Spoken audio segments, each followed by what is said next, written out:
casa cheia. São tempos complicados, tempos difíceis, tempos que exigem muito. O tema que me toca conversar com vocês é liberdade de imprensa.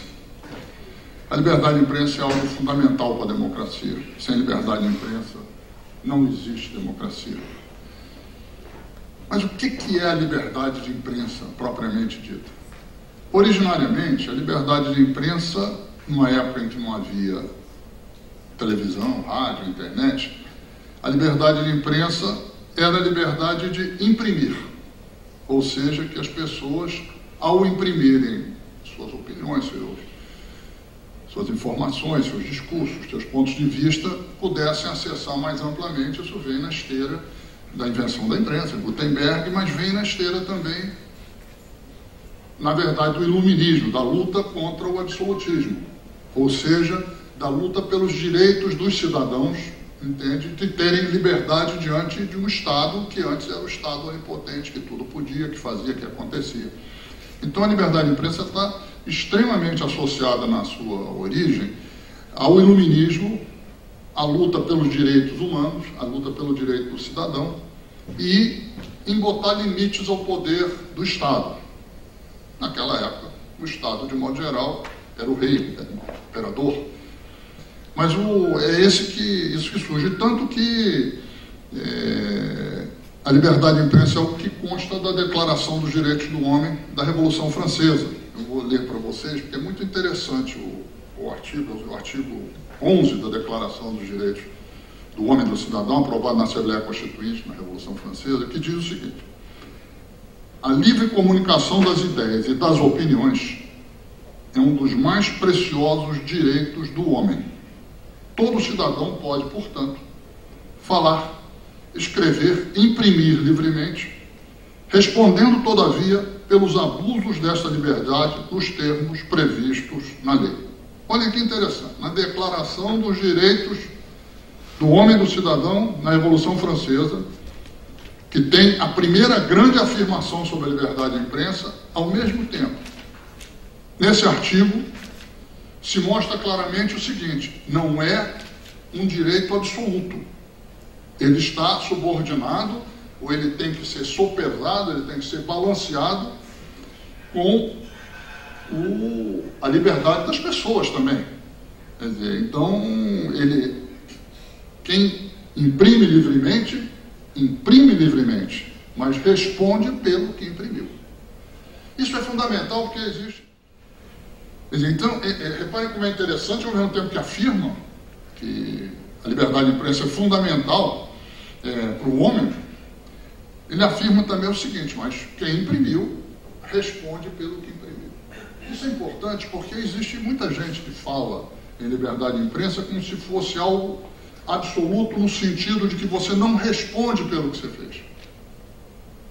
Porque se respondesse, seria um atentado à liberdade de imprensa. Não. A liberdade de imprensa é a liberdade de imprimir. E depois, com o advento do rádio, da televisão, da internet, na verdade, no sentido mais amplo, a liberdade de imprensa é a liberdade de publicar, de divulgar.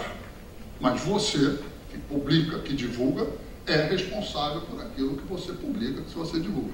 Então isso quer dizer o seguinte: você está, porque a imprensa é livre, imune à crítica, você não pode ser criticado. Quando a imprensa é criticada, isso é um atentado à liberdade de imprensa? Não. Mas alguns setores da imprensa gostam de apresentar uma coisa assim: quando alguém critica a imprensa, está querendo censurar a imprensa. Censura é um ato prévio à publicação, à impressão, à divulgação. Isso é censura. E isso não pode ter de jeito nenhum. Não existe. Censura incompatível com democracia. Isso vale para a Alemanha do Hitler, vale para a União Soviética do Stalin, vale para o Brasil do Estado Novo, vale para o Brasil hoje em dia. Vale sempre. Vale para o Brasil da ditadura militar, vale sempre. Ou seja, censura é algo inaceitável numa democracia. Mas se você publica, não teve censura. E você deve responder pelo que publica, positivo ou negativamente. A imprensa, eu não sei se tem jornalistas aqui, muitos jornalistas, entre os jovens principalmente, mas todo jornalista sabe que a imprensa erra muito. erra muito e é normal que erre, porque o jornalismo é um trabalho, é uma corrida contra o tempo. Você quer apurar fatos, você quer transmitir a apuração desses fatos e, ao mesmo tempo, você está lutando contra o tempo. Você tem um horário de fechamento. No jornal, você tem. Numa revista, o horário de fechamento é uma semana.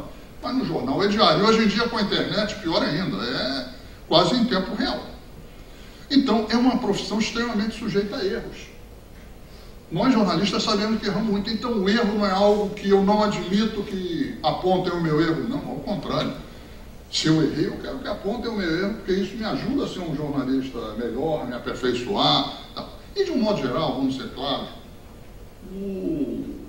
o leitor, o telespectador, o ouvinte, é muito tolerante positivamente com os erros da imprensa. Porque quando os erros são cometidos de boa fé, ou seja, são cometidos no afã de entregar uma informação num tempo útil para a sociedade percebe isso, tende a perceber e ela lida bem com o erro da imprensa. É aquele famoso erramos que está na... É normal, todo mundo erra, ainda mais alguém que está trabalhando quanto relógio. No entanto, a sociedade é extremamente dura, extremamente firme, cobra muito quando ela percebe que o erro não foi cometido de boa fé, que o erro foi cometido de má fé, ou seja, não foi um erro provocado por uma corrida contra o tempo que impediu ou dificultou uma apuração, vamos dizer, mais rigorosa e trouxe de contrabando falhas e erros, etc. Se ela percebe que o que houve foi uma manipulação, ou seja, uma tentativa, na verdade, de intoxicar o leitor, o telespectador, o ouvinte, com uma informação incorreta por motivos outros, econômicos, políticos, do grupo empresarial, etc., a sociedade costuma ser duríssima com quem faz, com os órgãos de imprensa que fazem isso. Duríssima. Isso no mundo todo, não é um problema no Brasil. Nós estamos assistindo hoje em dia no Brasil a imprensa pagando um preço altíssimo pelo fato dela ter sido uma peça fundamental dentro de um golpe de Estado. Dela ter articulado, dela ter sido porta-voz, dela ter dado ritmo, dela ter dado timing, dela ter convocado gente para a rua, dela chamar manifestações políticas. Aqui são as famílias, e o outro lado, entende, aquilo lá é uma baderna, aquilo lá são os vândalos. Ou seja, essa manipulação, com o tempo, a sociedade que fica intoxicada no primeiro momento, principalmente quando é feito em caráter massivo, através de órgãos, principalmente de televisão, de rádio, que atingem milhões e milhões de pessoas, a sociedade aos poucos vai percebendo. Então nós assistimos hoje em dia uma perda de credibilidade na imprensa no Brasil, uma coisa monumental, monumental.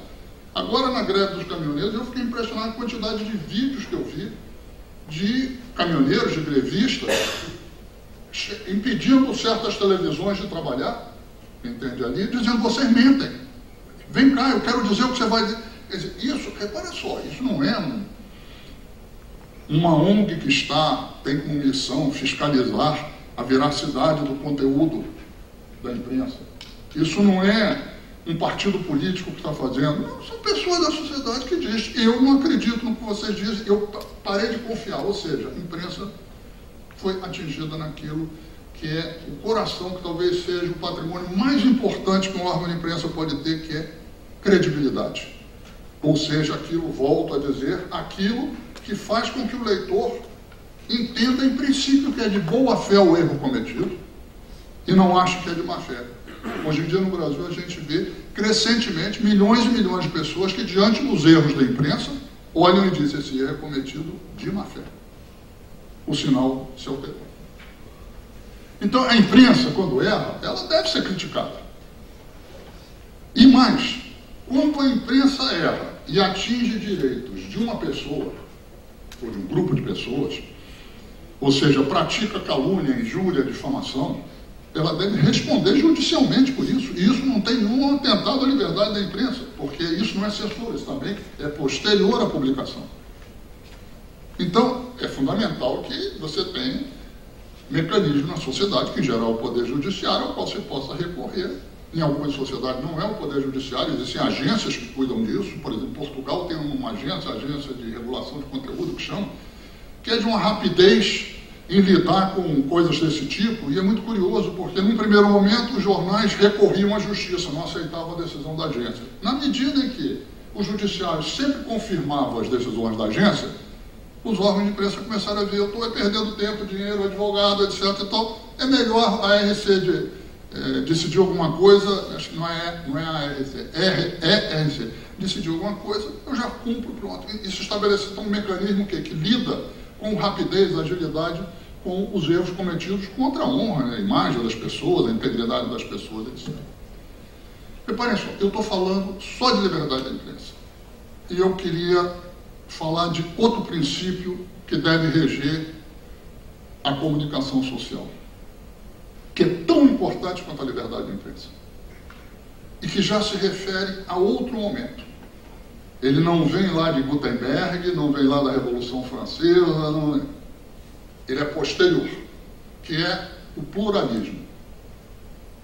Por que ele é posterior? Porque se na questão da liberdade de imprensa a ameaça que existe é a ação das autoridades, dos governantes, que pode ferir a qualidade da informação e que pode ferir a disseminação da informação, no caso da falta de pluralismo, são os grupos econômicos que podem ferir a possibilidade da população ter acesso a uma boa informação. Eu vou citar um relatório da Comunidade Europeia, de 2013, chamado Uma Mídia Livre e Pluralista deve sustentar a democracia europeia. Abre aspas. Os meios de comunicação não apenas devem ser livres e independentes, como devem também ser plurais e inclusivos, oferecendo um amplo leque de diferentes pontos de vista e opiniões e refletindo a diversidade da população do país. Você pode dizer, não, isso é uma declaração de princípio. É uma declaração de princípio, da mesma forma que a declaração dos direitos do homem, quando se referia à necessidade da liberdade de imprimir. Mas a gente continua. Existe uma relação estreita entre a liberdade dos meios de comunicação e o pluralismo dos meios de comunicação. E aí, olhem que interessante, que eu boto o dedo na ferida. A liberdade da mídia está intimamente relacionada à independência dos meios de comunicação do controle dos governos e autoridades. Portanto, liberdade de imprensa está relacionada a uma forma de você não permitir que as autoridades e os governantes tentem controlar o conteúdo, não possam censurar. Já a pluralidade da mídia está intimamente ligada à independência dos meios de comunicação do controle privado e da influência desproporcional de um ou de poucos poderes econômicos, sociais e ou políticos. Ou seja, a imprensa deve ser livre da ação do controle das autoridades, que querem censurar ocasionalmente, mas também da influência dominadora de poucos grupos econômicos. A liberdade é essencial, mas o pluralismo é essencial também. E prossegue o mesmo relatório da Comunidade Europeia. Pluralismo inclui todas as medidas que garantam o acesso dos cidadãos a uma variedade de fontes e vozes de informação, permitindo que eles formem opiniões sem a influência indevida de um poder dominante. Eu disse aqui, a liberdade de imprensa surge lá, vem de Gutenberg, quando começa a imprimir, depois o iluminismo, a Revolução Francesa, etc. Ele é um problema que se coloca basicamente a partir do século XVIII. A questão do pluralismo é algo que se coloca basicamente a partir do século XIX, mas principalmente do século XX, que é o processo de concentração que vai tendo nos diversos setores. O capitalismo produz concentração o tempo todo. Ele produz monopólios, ele produz oligopólios. Eu não sei aqui em Minas Gerais, eu sou do Rio de Janeiro. Quando eu era garoto no Rio de Janeiro, tinha como uns 25 jornais. Eu posso citar aqui para vocês, mas eram uns 25 jornais, não é força de expressão, não. Saíam todo dia. Hoje em dia o Rio de Janeiro tem 5 jornais e os 5 pertencem a 2 grupos econômicos.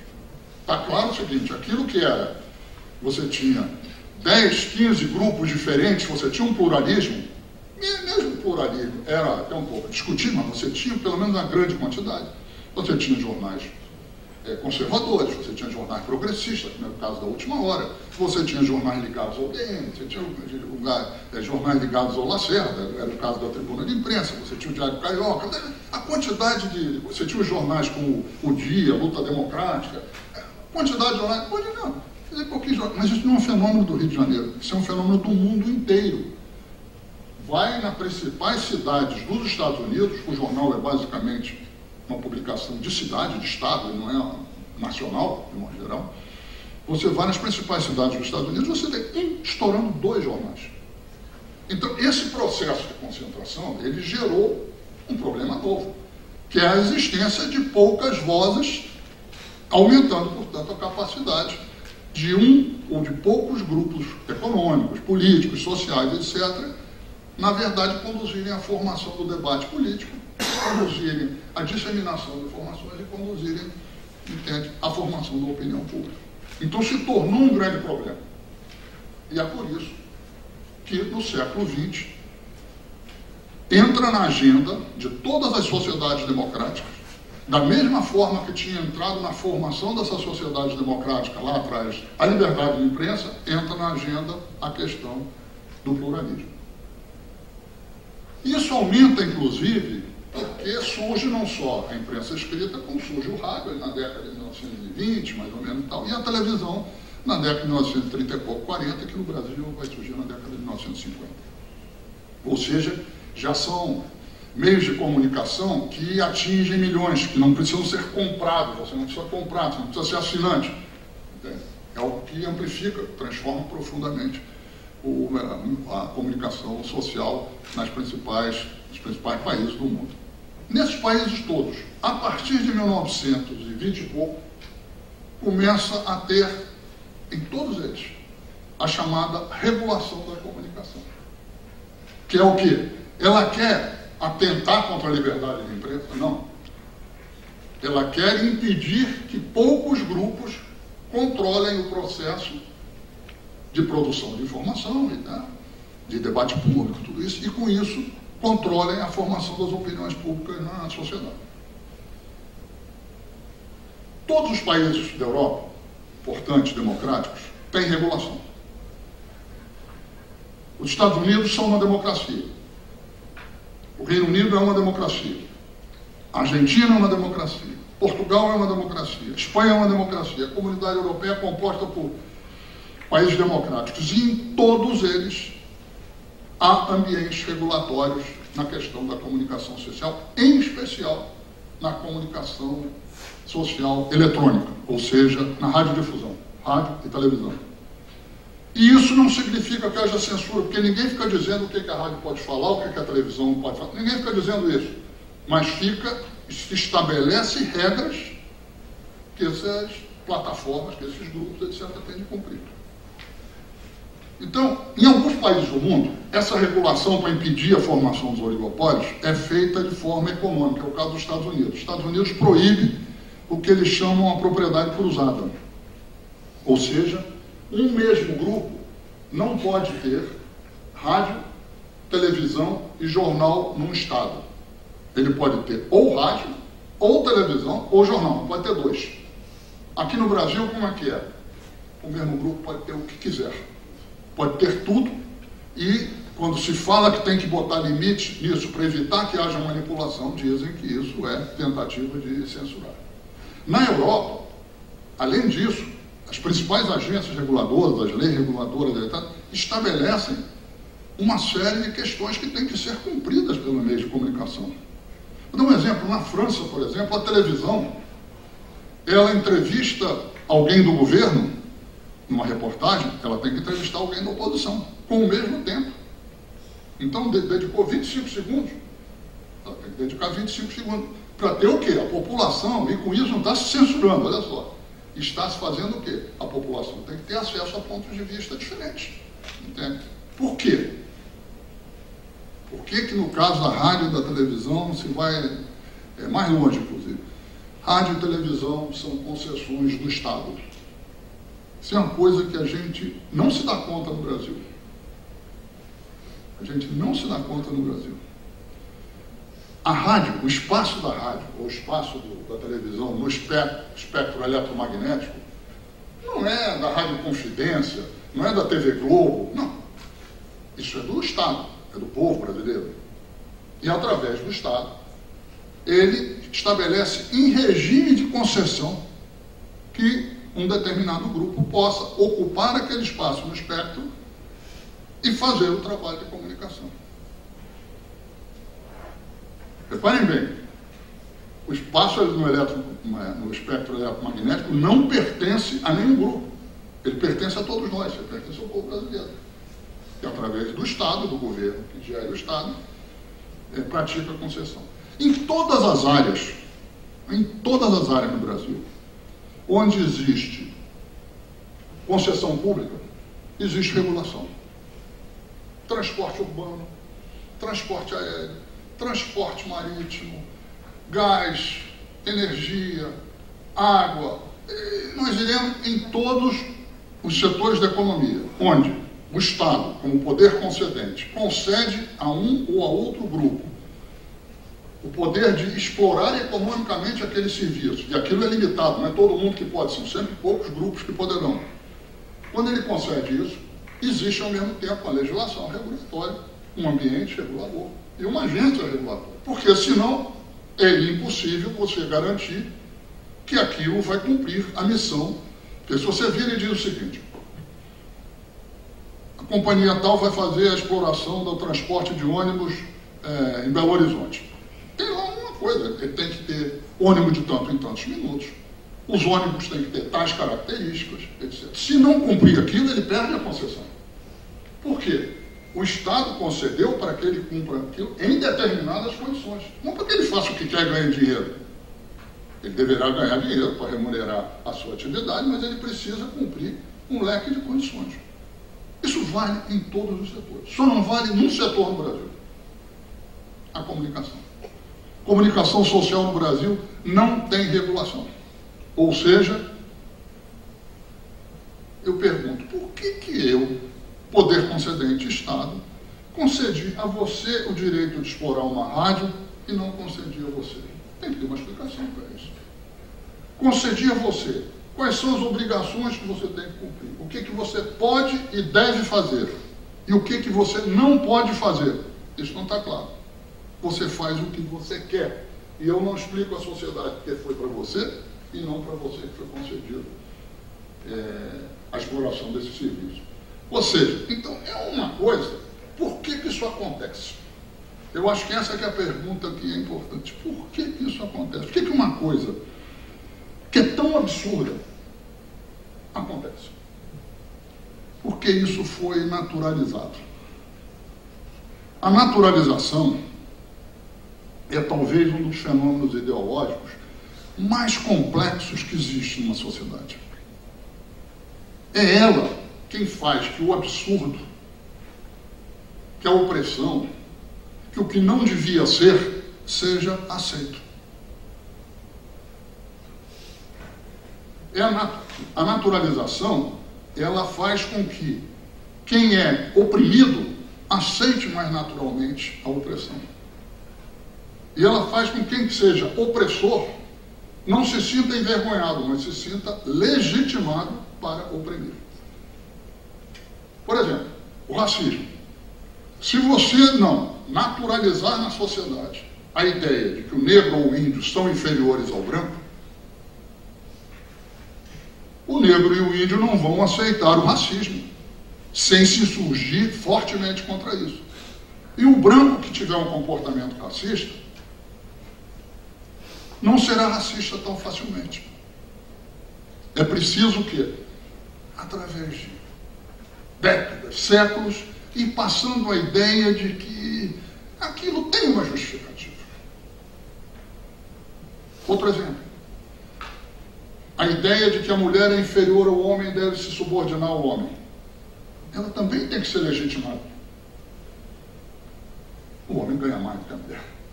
Sim, ganha mais porque é melhor, ou ganha mais porque está legitimada a ideia de que ele deve ganhar mais?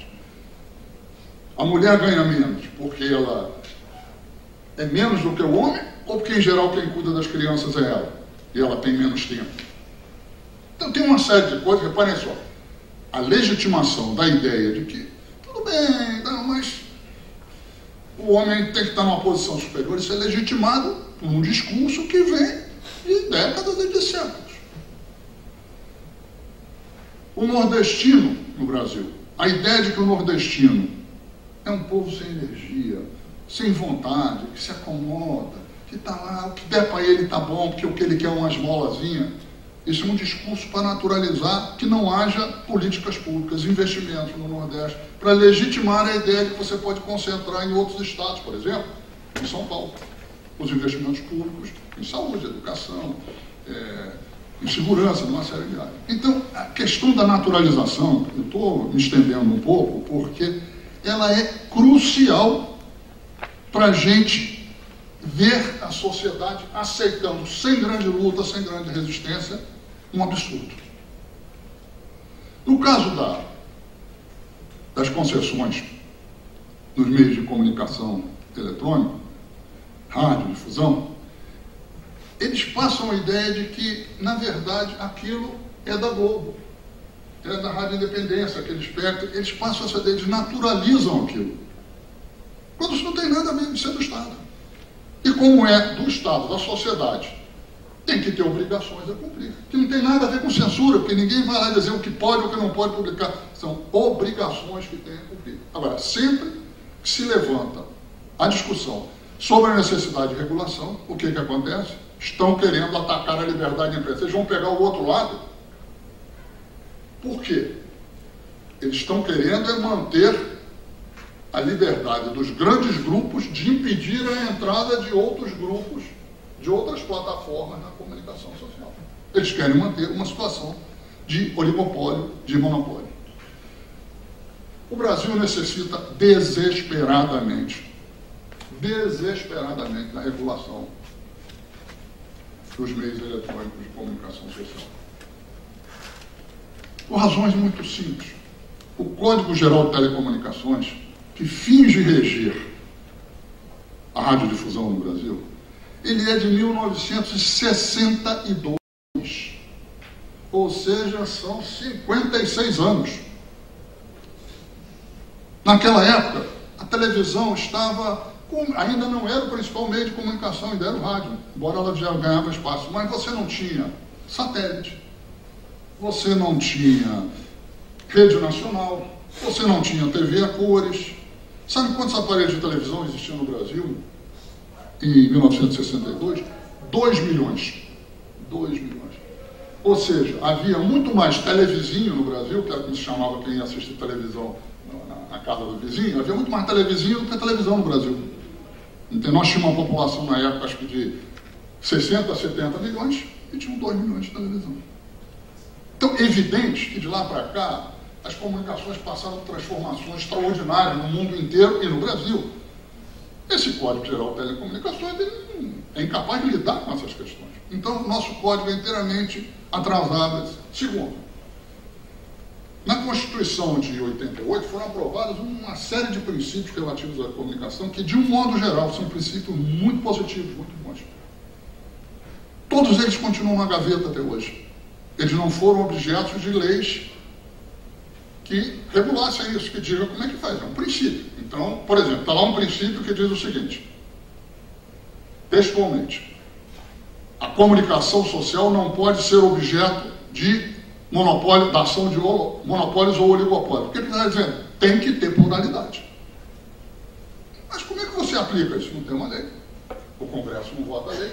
Quando vai votar a lei, muitos órgãos de comunicação dizem que isso é um atentado à liberdade de imprensa, é um atentado à liberdade deles não deixarem outros entrarem, é um atentado à liberdade do oligopólio, ao poder do oligopólio, não à liberdade do oligopólio. Então, está lá que deputado, ministro, etc., não pode ter aparelho de rádio, estação de rádio e televisão. No entanto, está cheio de estação de rádio e televisão. Vocês aqui em Minas conhecem isso de sobra. Mas não é Minas, não. Salvador, Pernambuco, vai estado por estado, é sempre assim. Ou seja, os deputados, os filhos dos deputados, os irmãos dos deputados, dos senadores, dos ex-governadores, tudo, isso é proibido. Mas isso é tolerado. Porque não tem quem vá punir. Digamos, você pode chegar e dizer assim, eu vou alugar 1 hora do meu horário de televisão para outro grupo. Não pode. Vocês imaginem se a Gol decidisse alugar 1 hora do horário dela, os slots dela, para uma um outro grupo. Então, naquele horário, vamos dizer, de 1 às 2 da tarde, quem voa não é a Gol. Quem voa ali é o grupo tal. É evidente que não pode. Tem regra. Na televisão também não pode. No rádio também não pode. No entanto, eles alugam, seja para igrejas, seja para shoppings eletrônicos, etc. Alugam, como se isso fosse uma moça, não pode. Então, a quantidade de coisas que não se pode fazer, de acordo com os princípios da Constituição, e que é feita rotineiramente, criou no país, que a vida não muda, nós não temos um código que regule isso, nós criou no Brasil o que eu chamo um cipó de gambiarras na área da comunicação eletrônica. Um cipó de gambiarras. E ninguém controla. E quando ninguém controla, quem é que manda? Manda quem tem dinheiro, manda quem tem influência no poder político, manda quem pode, obedece quem tem juízo, ou quem tem juízo começa a lutar contra isso. Desnaturaliza isso que foi feito. Desnaturaliza essa ideia de que é assim mesmo e sempre vai ser. E tenta ver se o Brasil pode, nessa área, se civilizar e ser igual a democracias importantes no mundo, como as que eu citei, entende? Que consideram vital regular para impedir a existência de oligopólios, regular para que haja pluralismo, haja mais vozes. Fica assim, está querendo dar um toco na Globo? Eu não estou querendo dar toco na Globo, eu estou querendo que, em vez de só a Globo estar falando, ou a Globo Linha, Globo Duas Linhas, todo mundo parecido com ela, tem diversidade. Tem mais gente falando. Bom, para concluir, tem uma pergunta que nós devemos nos fazer o tempo todo. Por que isso é assim no Brasil? E por que depois de 12, 13 anos de governos progressistas no Brasil, esse problema não foi enfrentado, ou pelo menos não foi enfrentado com o vigor necessário? Enfrentado de alguma forma ele foi. Quando eu fui ministro da Secretaria de Comunicação Social, se colocou a questão, se realizou uma Conferência Nacional de Comunicações, se debateu isso. Conferência Nacional de Comunicações, muito interessante. As estações de rádio e televisão se retiraram da conferência, não quiseram participar. Elas queriam, na verdade, impedir que se realizasse a conferência. Dentro daquela máxima do nosso Antônio Carlos Magalhães, que dizia o seguinte: jantar do PFL que eu não fui não existiu. Então, eles disseram, se eu não for a Confecom, ela não vai existir. Ao contrário, ela existiu. As companhias de telefonia foram, algumas televisões foram, o movimento social, de modo geral, foi, e produziu um material tumultuado, confuso, um movimento extremamente rico e interessante. E isso deu base a um anteprojeto que foi feito ainda no governo Lula, numa comissão interministerial que eu coordenei, e que foi entregue no dia 30 de dezembro de 2010 à presidente Dilma, para que ela, com base naquilo, pudesse abrir um processo de discussão público, aberto, transparente na sociedade, para enfrentar esse tema. Por alguma razão que ela deve ter, que não me cabe aqui muito... Eu posso especular, mas especulo para o foro íntimo, não de público. Isso foi para a gaveta. Então se avançou e depois se parou. O problema foi a Dilma? Não, o problema não foi a Dilma. Seria muito simples dizer, foi a Dilma. Porque eu pergunto, quantos deputados, senadores, vereadores vocês conhecem de partidos políticos progressistas que falam nessa questão? São pouquíssimos. Pouquíssimos. Porque o raciocínio predominante dos parlamentares é o seguinte: isso não me dá voto, isso me dá porrada. Faz o seguinte, eu vou ficar quieto, deixa o bicho ali que é meio doidão falar, que eu vou olhar para o teto. Então, reparem só, as conveniências políticas circunstanciais vão também ajudando a reforçar a naturalização daquilo que está errado. Vamos ter claro, esse é um assunto difícil, complexo, porque ele está naturalizado, ele está distante do cotidiano, do dia a dia das pessoas. As pessoas sequer percebem como enfrentar isso, embora elas possam até ficar incomodadas com a ação dos oligopólios. E muitas vezes ficam. O momento que nós estamos vivendo no Brasil é claramente de incômodo profundo com isso. Mas elas O que eu faço? Ou seja, é algo distante do cotidiano das pessoas. Segundo, como eu disse, os agentes políticos dizem isso aí não me dá voto e me dá porrada. Terceiro, o cara olha e diz, o que eu vou fazer? Então, é um problema sério. Eu acho que se o golpe de Estado, e depois a presidente Dilma, tem alguma coisa boa, eu acho que foi o fato de que ele escancarou para a sociedade que isso não é uma questão periférica, não é uma questão menor, isso é uma questão crucial da democracia. Tão crucial quanto a liberdade de imprensa. É a necessidade do pluralismo da comunicação social. E que o Brasil não tem pluralismo, ao contrário, o Brasil tem oligopólios que querem comandar, se comportar como partido político e dizer ao país para onde o país tem que ir. Concluindo, eu queria dar um dado para vocês que a gente esquece às vezes e que é fundamental para a gente entender toda essa barafunda que nós estamos vivendo hoje em dia no Brasil. Nossa elite, e de elite não tem nada, é um bando de endinheirados, sem projeto de país, sem compreensão do povo, sem dimensão histórica. Mas nossa elite, entre aspas, ela sempre quis uma democracia que não tivesse povo no Brasil. Queria poder falar em democracia, mas sem o povo. Porque o povo é ele. O povo não tem condição de dizer o que é melhor. Ele não tem formação, ele não tem cultura, ele não tem capacidade. Ele por qualquer coisa, ele vende o voto. O discurso é um discurso recorrente, permanente, de que o povo não pode ser o agente político fundamental da democracia no Brasil. Mas o povo, ao longo do último século, veio construindo uma participação política muito forte. Vou dar números para vocês. A última eleição da República Velha, 1930, votaram 1.800.000 pessoas. O que equivalia, grosso modo, a 5% da população brasileira na época. Em 1945, portanto, 15 anos depois apenas, 15 anos depois, votaram na eleição 5.800.000 pessoas, o equivalente já a 13% da população brasileira no período. Passou em 15 anos de 5% da população para 13 milhões. Isso não é o eleitorado registrado, foi quem foi votar. Por quê?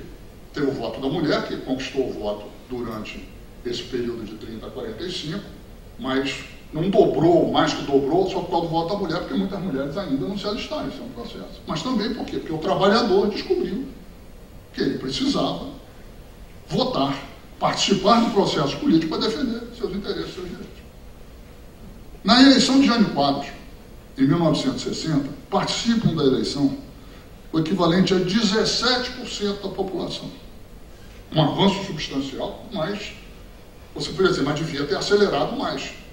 Mas bloqueava uma coisa: o analfabeto era proibido de votar, que era uma forma de ter uma democracia com menos povo. A primeira eleição pós-ditadura, no primeiro turno, a eleição que elegeu o Collor, no primeiro turno, olhem bem a diferença. Isso é mais ou menos 25 anos depois da eleição 29 anos depois da eleição do Jânio. Votaram o equivalente a 48% do Brasil. Ou seja, passou de 17% para 48%. E por quê? Você teve processo de urbanização, você teve processo de imigração importante, você teve industrialização, etc. e tal. Mas você teve uma luta monumental pela democracia no Brasil, onde as pessoas entenderam de que, se eu não participar, eu não consigo mudar o país. Eu preciso participar para defender meus interesses. Na Constituição de 88, o voto do analfabeto foi aprovado. Então nós saímos de 17% para 48%.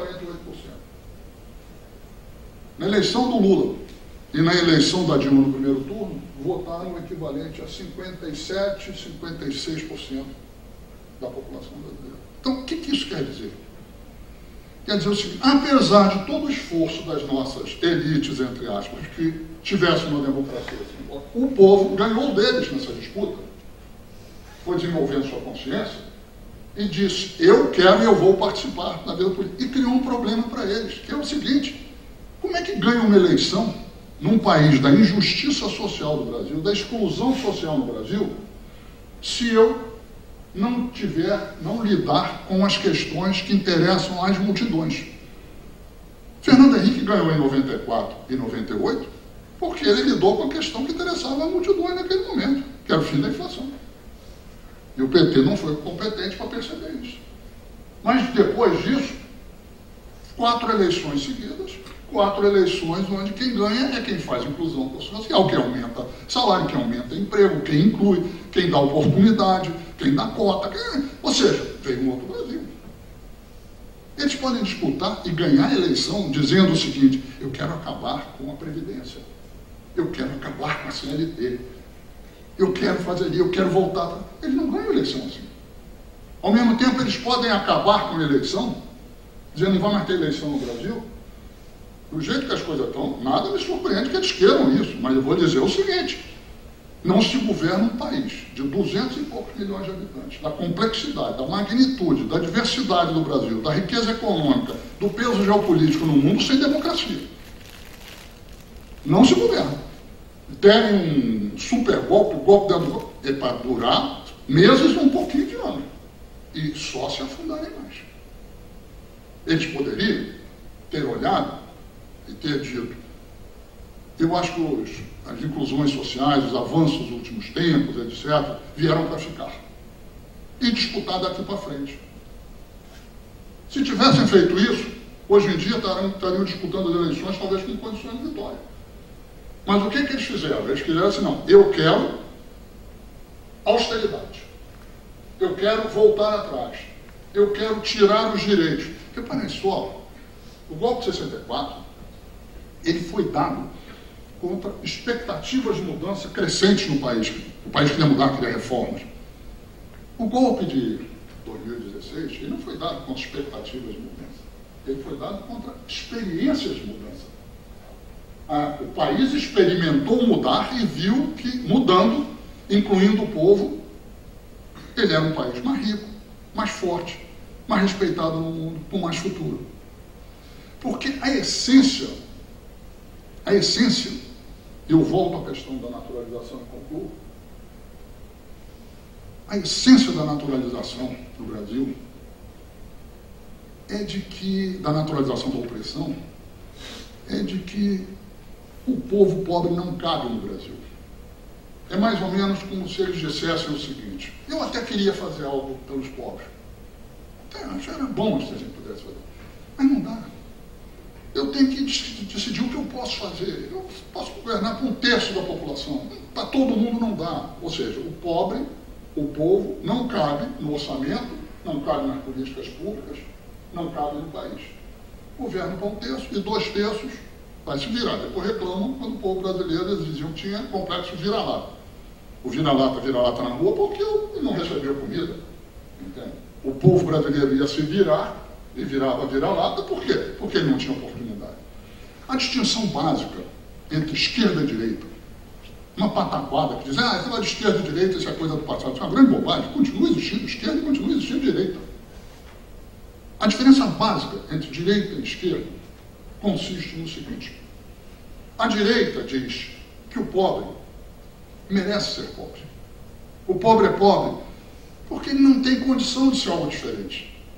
Porque a meritocracia, eles enchem a boca para falar meritocracia, sem olhar que os filhos dos meritocratas estudaram em boas escolas, tiveram acesso à biblioteca, tinham tempo para isso, tinham tempo para aquilo, e os filhos do povo, de modo geral, não estudaram nas melhores escolas, tiveram enormes dificuldades, tinham que trabalhar muitas vezes para ajudar a família, etc. Ou seja, problema imenso. Mas eles dizem o seguinte: o pobre merece ser pobre. O pobre é indolente. O pobre não quer nada. Então, o que a esquerda diz? O pobre não é pobre por outra razão que não o fato dele não ter tido oportunidade. ele não ter tido políticas públicas que permitam com que ele progrida também. Então, o que foram os 12 anos, 13 anos de governos inclusivos que nós tivemos no Brasil? Eles mataram esse discurso. Eles mataram o discurso de que o pobre é pobre e merece ser pobre e o pobre não cabe no Brasil. Eles mostraram ao contrário, que o pobre não é um peso, não é um estorvo, não é uma carga. Ao contrário, o povo é um ativo, um patrimônio, uma riqueza, e que ao ser incluído, o Brasil cresce, se torna maior, se torna mais importante, é mais respeitado no mundo. Nós passamos a ser a 6ª economia do mundo e do Brasil. Quer dizer, então, nós desmontamos o discurso deles. Então, qual é o problema que eles têm hoje em dia?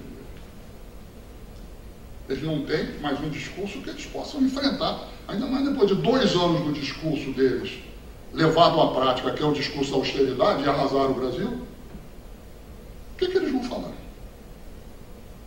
Olha, o doutor Ulisses, que muitos de vocês não conheceram o doutor Ulisses Guimarães, que era um homem extraordinário, senhor diretas, o homem que comandou a luta pelas diretas, foi candidato a presidente em 1989, a eleição que foi eleito o Collor. O doutor Ulisses era uma figura histórica. O doutor Ulisses teve 5% do voto. Por quê? Porque a imagem do doutor Ulisses estava inteiramente associada à imagem do governo Sarney. Se achava que ele era a eminência parda do governo Sarney. O que parece? Os candidatos aí da chamada centro-direita, Alckmin, Meirelles, eles que não vão a 5% dos votos. A imagem deles está associada à imagem do Temer, porque foram eles que botaram o Temer aí. E qual o discurso que eles enfrentam na eleição? Que o pobre merece ser pobre, que os direitos sociais devem ser aniquilados, que a aposentadoria deve acabar, que o Brasil deve se conformar em ser um produtor de commodities e baixar o câmbio para os americanos toda hora que os americanos olharem para a gente. É difícil eles defenderem isso. O que eles vão querer fazer? Não sei, eles estão perdidos. Nós estamos numa entalada, de modo geral. O país está num problema monumental. Ora, eles não têm uma saída para isso, porque eles atentaram contra aquilo que é o básico, que é o voto quem constitui, é o voto popular quem constitui o cerne da formação das instituições públicas e da definição das políticas públicas no país. Eles foram contra isso. Então, reparem só, tudo isso, eles olham e como é que eles ainda tentam se aplicar na sociedade? Com um discurso monocórdio, único, onde não há espaço para pluralidade, para diferença de opiniões. Então, eu estou convencido que, eu sou um otimista, eu estou convencido de que o Brasil reconquistará a democracia. Eu não sei como, não sei exatamente, mas eu estou convencido que o Brasil é grande demais para algo que não seja uma democracia. Reconquistará a democracia. E ao reconquistar a democracia, a experiência dos últimos anos virá à tona com muita força.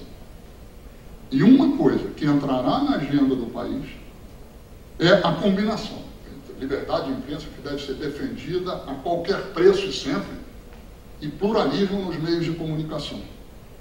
Porque o Brasil não pode continuar a ser manipulado por oligopólios. Então, liberdade de imprensa e pluralismo de imprensa são duas faces da mesma moeda.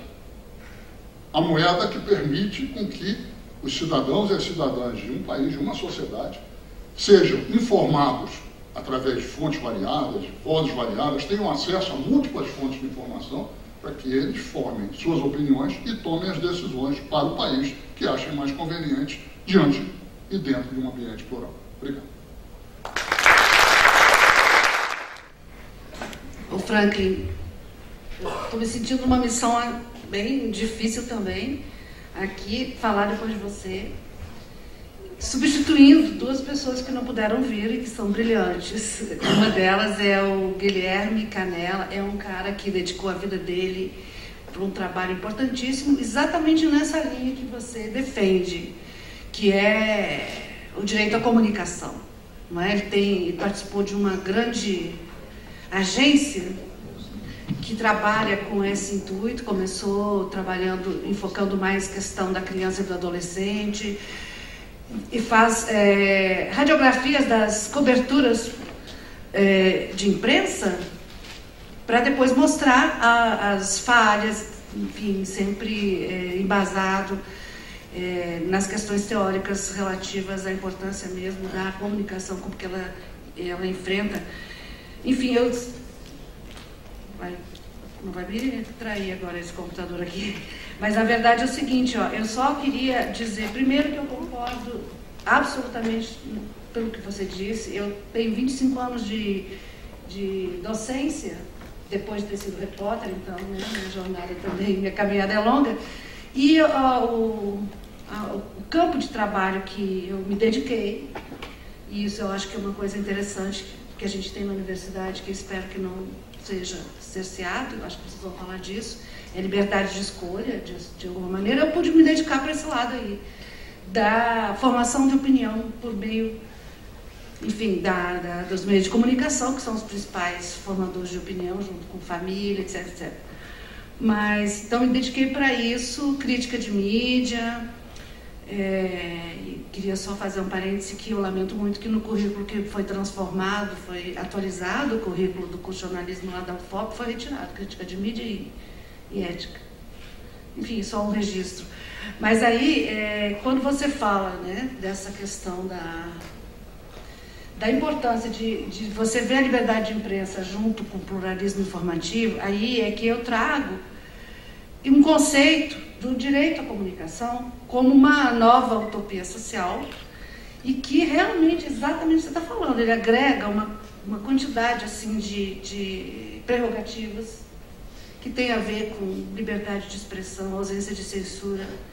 E uma coisa que eu também gostaria que você pensasse para agregar aqui no pluralismo informativo, que é a questão que se fala muito da liberdade de expressão.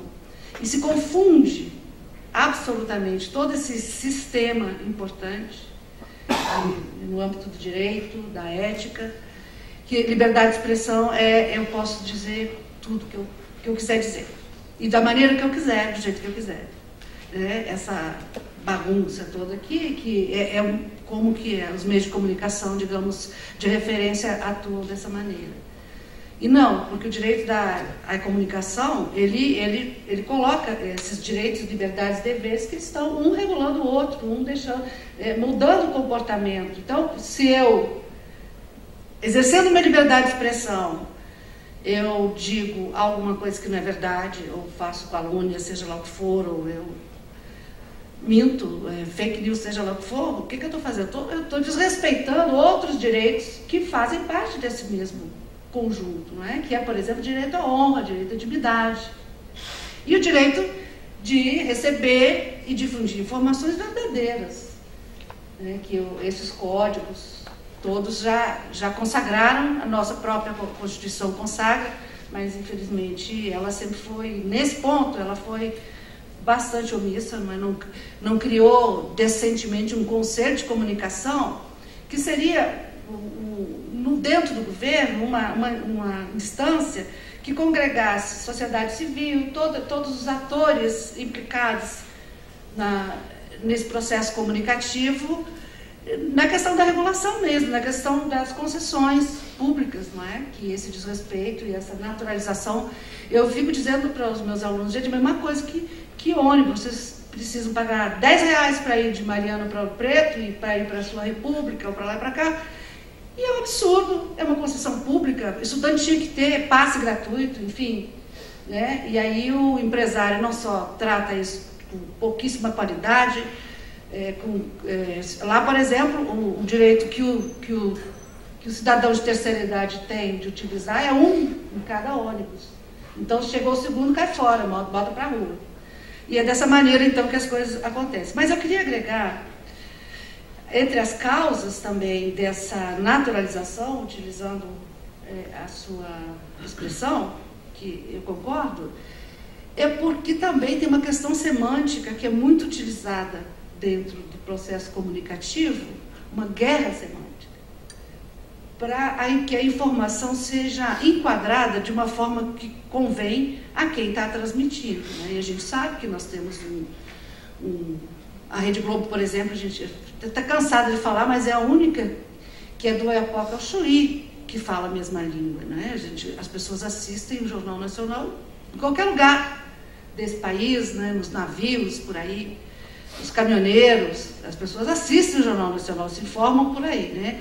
E aí tem as fórmulas que são consagradas, que vão distorcendo e transformando a realidade. Eu pedi licença para vocês para ler aqui duas coisas. Esse conceito de direito à informação e o conceito de fórmula na análise de discurso. A primeira, não é bem um conceito, mas enfim, o direito à comunicação, apesar de figurar entre os direitos essenciais, porque é um direito essencial, historicamente negado, principalmente no Brasil. Ele é historicamente negado. As prerrogativas agregam uma gama extensa de liberdades, direitos e deveres, entre os quais a liberdade de opinião e de expressão, ausência de censura, respeito à honra e intimidade, que são, entre os outros inúmeras prerrogativas que estão aí. Outra coisa interessante é que quem é o titular desse direito?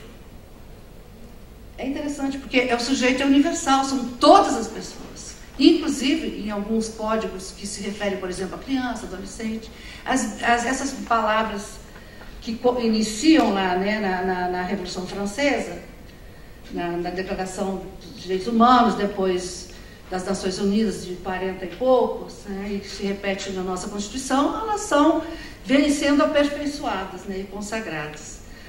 Mas, sem elas, as pessoas são levadas a um estado de desinformação que as faz compactuar com interesses divergentes dos seus. Induz a naturalizar situações de desrespeito a questões de ordem cultural, étnica, de gênero, entre outras, assim como a desvalorizar a própria identidade. Não é? Porque eu não recebo informações plurais, elas são enquadradas dentro de uma eleição de palavras, de verbos, de fatos e de fontes. Eu posso estar dizendo absolutamente a verdade, mas apenas de um ponto de vista, negando alguns fatos. Não é? Então, e aí, com isso, vão se formulando, formulando fórmulas, né? Um conjunto de formulações, pelo fato de serem empregadas em um momento e espaço dado, público dado, cristalizam questões políticas e sociais que essas expressões contribuem ao mesmo tempo para construir. Por exemplo, eu fiz um estudo sobre um grupo de estudos da Intercom, que é a Sociedade de Pesquisadores de Comunicação. Nós estávamos fazendo um grupo para saber a memória do trabalho de 30 anos desse grupo, que é sobre políticas e estratégias de comunicação. E sorteamos algumas palavras-chave. Para mim coube marco regulatório. E eu fui percebendo que, no que eu tenho de registro desse marco regulatório, as propostas dos papers, não é, eram sempre de uma certa necessidade de regular, realmente, total necessidade de regular os meios de comunicação, não é? O estabelecimento de políticas públicas para a comunicação, que devem ser concretizados no marco regulatório atualizado e atenda aos princípios constitucionais e promova a democracia da comunicação. Esse é o cerne do discurso das propostas desses trabalhos acadêmicos apresentados no Congresso ao longo de muitos anos. Mas aí, a questão da fórmula, ela também fala o seguinte, que ela vai se cristalizar no confronto com outra fórmula, com outro tipo de discurso, com outro tipo de significado. Então, o universo de significações que a fórmula evoca se cristaliza com o nascimento de outra fórmula, né, que tomou, no caso do que eu estava estudando, rumos opostos. Então, enquanto os pesquisadores falam de democracia, né, que a regulação é alguma coisa que vem ordenar um setor, não trabalha também com conteúdos, por exemplo, a indicação de horários e de conteúdos para crianças, coisas desse sentido, mas só nesse sentido, e tentando ampliar realmente as vozes presentes ali, você tendo espaços para a sociedade civil, garantidos dentro do sistema informativo brasileiro, que é concedido na exploração, que é o de radiodifusão, né? Mas aí, o que acontece? Se a gente faz estudos, não precisa nem ser absolutamente apurados, né? Você vai ver que o que os jornais falam, toda vez que se fala em regulamentação da mídia, fala de controle da mídia. Atentado à liberdade de expressão. O próprio diploma, a obrigatoriedade de diploma para exercer a profissão de jornalista, que caiu, né? Ainda fica, caiu porque, segundo o judiciário, o diploma significa um atentado à liberdade de expressão. Eu ter formação para lidar com a comunicação específica para isso é um atentado à liberdade de expressão, né? Foi esse o argumento, né? Se você me corrige aí se eu não tiver certa, mas é isso, é atentado. Então, a conotação negativa, tratar como censura cada vez que se vai pensar em regulamentação, é alguma coisa assustadora. Quando existe, por exemplo, existiu nos anos 60 até os anos 80 um movimento importante das universidades latino-americanas que se falava, chamado NOMIC, Nova Ordem da Informação e da Comunicação. E nesse momento, alguém da América Latina, Luiz Ramiro Beltrán, era funcionário da Unesco e conseguiu propor essas conferências, e aí nessa época foi em âmbito continental, né? E depois mundial, levou para a Unesco, levou para uma Assembleia da ONU, que foi decidido que os países todos implantariam políticas públicas. Na época chamava-se políticas nacionais de comunicação, porque entendiam que a comunicação é um elemento essencial para a consolidação da democracia, mas também como promotor do desenvolvimento econômico, social, um aliado importante no âmbito da educação, essas coisas. E esse projeto foi abortado, como o seu projeto foi abortado, como a CONFECOM, que é a Conferência Nacional de Comunicação, foi abortada, não é? Exatamente pelo poder de fogo mesmo da grande mídia, e que ela ela é extremamente competente nessa articulação internacional. Quando, por exemplo, a Argentina conseguiu, a presidente Kirchner conseguiu promulgar, conseguiu uma lei dos médios, né, que se chama Lei dos Médios, que é extremamente plural, que prevê espaços para indígenas, enfim. E a primeira coisa que você vê no novo governo é a tentativa de desmantelamento dessa lei. E por quê? Porque restringe o número de concessões por grupo. E essa tal da concessão cruzada, que o cara é dono de jornal. Basta ver qual é o estado aqui no Brasil que vocês conhecem, que o principal jornal não está ligado ao principal veículo de comunicação, que é a Globo, e a principal cadeia de rádio, que não lembro agora do nome, mas o professor da UNB fala que é um crescimento por metástase, porque aí vai, exatamente, porque vai arraigando todo um sistema comunicativo dessa forma, até abarcar todo o sistema, né? E se você não tem os políticos, não pode ter os laranjas dos políticos. E eu cheguei a visitar uma universidade lá no Crato, lá no Ceará, e eu estava indo para essa cidade, eu não me lembro o nome dessa, Caruaru, de carro, para fazer uma avaliação do curso de comunicação que estava sendo criado. E aí só tinha a placa Asa Branca, Asa Branca tantos quilômetros. Eu disse, mas eu não conheço essa cidade. Asa Branca é o nome da televisão. E aí eu me surpreendi porque a televisão, o dono da televisão era o dono da universidade, que estava sendo instalada no porão do shopping, do curso de jornalismo, no porão do shopping da propriedade dele mesmo, onde tinha emissora de rádio, essas coisas todas. E lá dentro o curso de jornalismo. E assim é que também cresceram os cursos de jornalismo. Foi uma explosão de cursos de jornalismo. Aí é muito difícil realmente você mudar toda essa estrutura, porque ela é acompanhada, né, da uniformidade de informação e de uma informação totalmente enquadrada dentro de de uma perspectiva única, não é? Elegendo vocabulário, elegendo fontes, deixando de fora todo o resto, né, da população. Eu estava fazendo um exercício, eu lembrei agora, interessante, que era assim. Peguei uma notícia, falando com um trabalhador lá, a pessoa não falava, aparece a cara do entrevistado, aparece a figura dele, e a repórter fala, ele disse isso, ele disse aquilo. Eu disse assim, o que ele disse, gente? E as pessoas não conseguiram responder que ele não disse nada. Quem falou foi a repórter o tempo inteiro. E quem me garante que é o que ele disse? E não era compatível com aquela realidade. Então é realmente um cenário muito bem montado, mas com muito recurso, com muita grana, e é bonito. Quem não gosta de ver novela da Rede Globo? Elas são maravilhosas, né? São espetáculos, o jornal é extremamente bem feito, com recursos que chamam a atenção, né?